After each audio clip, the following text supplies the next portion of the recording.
அனைவருக்கும் வணக்கம்.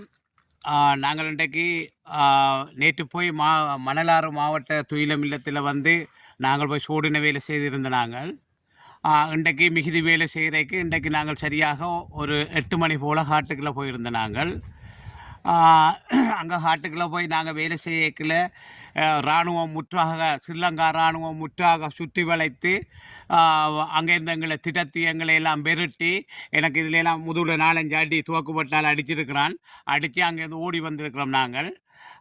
எங்களை வந்து நாங்கள் ஒரு 7 பேர் தான் போனாங்கள். எங்களை ஒரு பெருட்டி அந்த காட்டுக்குள்ளே வரவிடாமல் செய்கிறதுக்கு தான் ஸ்ரீலங்கா இராணுவமும் அளம்பில் புலனாய்வுத்துறையும் சேர்ந்து தான் இவ்வளவு செய்தார்.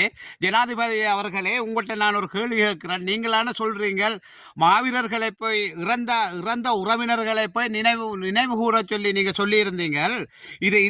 இதா உங்களோட நினைவு கூற சொல்லி போட்டு இராணுவத்தை எங்களை துயிலம் இல்லத்தில் நீங்கள் சுற்றி வர ரவுண்டப் பண்ணி படுக்க வச்சு போட்டு எங்களை விரட்டி அனுப்புகிறதா உங்களோட மாவீரர் செல்வங்களை நினைவு கூறுங்கொண்டு சொல்கிறது இது நியாயமா? நீங்கள் சொல்லுங்க. நீங்கள் எங்களுக்கு நாங்கள் இன்றைக்கு காட்டில் போய் இன்றைக்கு இராணுவம் ஃபுல்லாக படுத்து கிடக்குதுன்னு படுத்து கிடந்து ஃபுல்லாக எங்களை பெருட்டி எங்களுக்கு நம்ம எனக்கெல்லாம் முதுகுல அடித்து எல்லாரும் ஓடிட்டோம். என்ன பயத்தில்? என்ன இராணுவம்டா எல்லாருக்கும் பயந்தானே. ஏன் இப்படி வேலை செய்கிறீங்க ஜனாதிபதி அவர்களே? செய்ய விட்டுட்டு ஏன் இந்த வேலை செய்கிறீங்கள்? இதுக்கு மெயினான காரணம் அளம்பில் புலனாய்வுத்துறை. முல்லைத்தீவு மாவட்டத்துக்கு அளம்பில் இருக்க புலனாய்வுத்துறை எங்களுக்கு சரியான டோர்ச்சர். எங்களை ஒரு துயிலம் இல்லை, வேலை செய்ய விடுறது இல்லை, ஒன்றும் இல்லை, எங்களை வந்து கதைக்கிறது, விரட்டுறது, இப்படி நிறைய பிரச்சனை போய்கொண்டிருக்குது. ஜனாதிபதி அவர்களே, உங்களுக்கு இது தெரிய இல்லையா? உங்களோட புலனாய்வுத்துறை செய்கிறது இப்படி. நீங்கள் ஒன்று கதைக்கிறது, உங்களோட புலனாய்வுத்துறை ஒன்று செய்கிறது.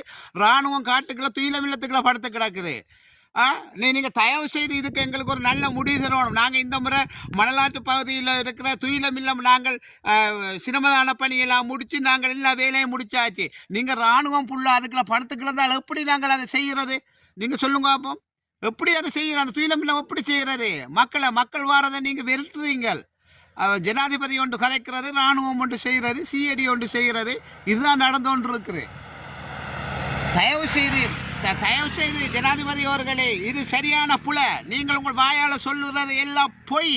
இன்றைக்கு மாவீரதுயிலம் மணலாறு பகுதியில் வந்து மாவீரதுயிலம் இல்லத்தில் இராணுவத்தை நீங்கள் சுற்றி வளைக்கப்பட்டது ஏன்? அப்போ ஏன் நீங்கள் சொன்னீங்க மாவீரதுயிலம், அதாவது இறந்த உறவுகளை நினைவு கூறலாம் ஏன் அப்படி சொன்னீங்கள்? அப்போ ஏன் இராணுவத்தை படுக்க வச்சிருக்கிறீங்க சுற்றி வர?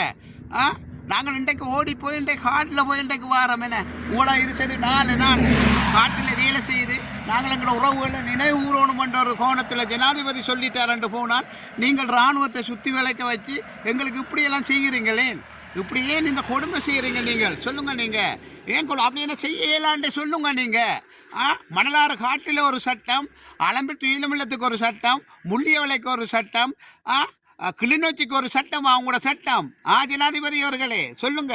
நாங்கள் இந்த முறை மணலாருக்கு செய்யணும். இதுக்குரிய நீங்கள் இது செய்கிறதுக்கு நீங்கள் எங்களுக்கு இந்த இராணுவத்துக்கு நீங்கள் எங்களுக்கு பொலிஸ் பாதுகாப்பு நீங்கள் தரணும். நீங்கள் பொலிஸ் பாதுகாப்பு தந்து நாங்கள் எங்களோட உறவுகளை நினைவு கூறணும். இராணுவம் சுற்றி இருக்குது. அதில் தயவுசெய்து நீங்கள் ஜனாதிபதிகளே எங்களுக்கு மணலாறு பகுதிக்கு இதுக்கு வந்து நீங்கள் இராணுவ பொலிஸ் பாதுகாப்பு தந்து நாங்கள் அந்த துயிலம் இல்லம் நாங்கள் செய்யணும். எங்கள் மாவீர செல்லங்களை நாங்கள் நினைவு கூறணும். எங்களோட அண்ணன் அக்கா தம்பிமாரெல்லாம் இறந்த இடம் அதில் இருக்குது.